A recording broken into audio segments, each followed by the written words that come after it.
spin-off. So tell me your Three's Company fact, Ryan. It was going to be. You actually spoke about it in the beginning, but it was going to be. So Three's Company is about two girls who were renting an apartment, and they needed a third because that girl, I don't know what happened to her. And so then one of the opening episodes is Jack Tripper as a party passes out played in by there. John Ritter, yeah. Yes, passes out in the bath, and then they're like, "Oh, he can stay," but the Ropers wouldn't let him. Yeah, the Ropers were the landlords. Yeah, so I was gonna say, and so the way that they got him to stay was he pretended he was married to the brunette girl. Right, yeah. No, he pretended he was gay. Yeah, that's right. Yeah, I did trample on it. You know, which is what is nice is that we send a clear signal to everybody watching this that we do very little preparation. We read the top line in Wikipedia and then we move right along. Yeah, no. But I do have. I got backups. I got backups. Right, but well, let's hear your real backup. I got to say, I loved Three's Company. I really loved it. Really, really loved it. Three's Company, they fired Susan Summers, very famously the blonde girl, because she wanted as much money as John Ritter. Really? Yeah, and the Hollywood kind of elite wanted to stomp on this whole woman getting even money to men thing. Really? So they fired her. Then they made it a big deal. They got rid of her it was this, signal to the women of Hollywood that they will never earn as much as the men. Yeah. So there you go. Oh, in those early 80s, eh? It was, yeah. Well, Reagan, what a man. Oh dear indeed. Okay, yeah, moving right along. We've got you mentioned the word spin-offs a little earlier.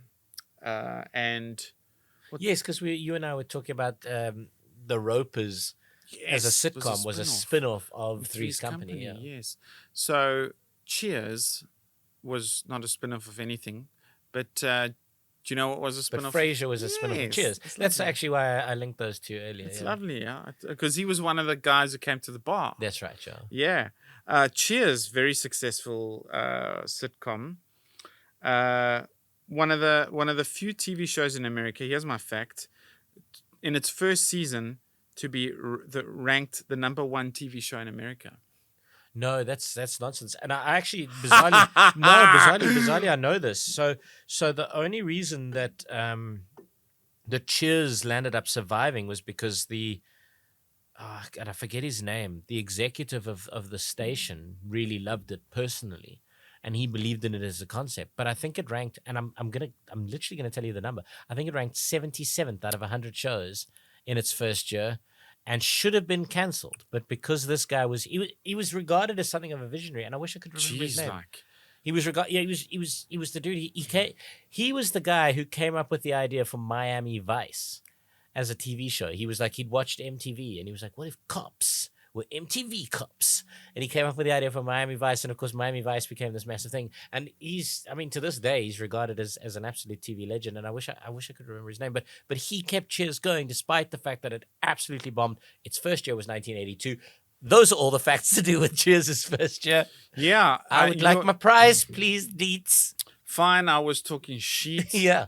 And you're right. And in fact, the facts I have is that it was ranked 74th out of 77. Okay. Yeah, okay. So third from the bottom was Cheers in its opening few episodes or opening season. And yet, at the end, we spoke about destination viewing, everyone watching the same TV show. We know about MASH's great finale. And I don't know so Cheers obviously never eclipsed it, but its series finale was watched by an estimated 93 million viewers, almost 40% of the US population at the time. Yeah, the thing about that show was it was a lot cleverer than it looked. And some of the writing on that show, if you do comedy and you watch the writing on that show, some of it is the tightest, slickest, smartest writing I think I've seen, ever, really. That kind of classic comedy writing, that sort of Yeah, where they didn't miss a single joke, and the beats were perfect, and the acting was great, and the actors all worked together beautifully. He's just a rock Um, solid performer, Ted yeah, Danson. yeah, it was a cracking show, and I say that as somebody who was very much. I was 3 years old in I know. 1982. You know, Yeah. I was very much too young to watch it in its era. What I have seen of it has been long past its alleged sell by date, and yet still it holds that allure. And Frasier remains among my absolute Oof. favorite sitcoms of all time. That's a beautiful thing, Yeah, Frasier. And it gave rise to old Woody Harrelson, whose name was Woody in the show, yeah, that's right. and Yeah. Kirstie Alley. Who actually now in retrospect, the world could use less of.